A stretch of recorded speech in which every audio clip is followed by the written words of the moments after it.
we fumbled 3 times. It's like, no. A win is a win, right? A win is a win. We beat your ass. Shut up. Nick Saban doesn't want to listen to you. First of all, I'm driving through the road. I've got $200 worth of sausage, boudin, hog head cheese, some crackling. I got about a bottle of Crown, 2 bottles of, what is that? Scotch.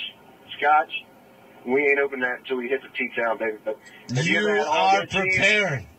Have you ever had hog head cheese? I have not, but now that you're saying it, I want to try it. Everybody calls us corn dogs. I have no idea why, because nobody really eats corn dogs. But let's get on that, too.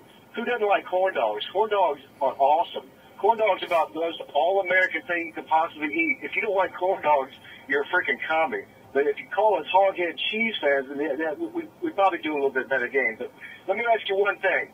Yeah, bro. One thing nobody's talking about. LSU was like probably 100 and something on offense, total offense last year. Yeah. We flipped the coin on that. Our defense has gotten better. Alabama's basically stayed the same. Our special teams and our offense has gotten 10 times better. I think that's going to be the play of the game right there. I think LSU gets about 2 touchdowns. Honey Badger gets 1 touchdown. And we will bend, but we will not break. Because the Honey Badger, Breck, takes what he wants.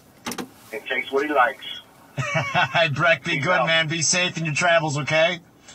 Appreciate the call today. I love it, man. He's ready.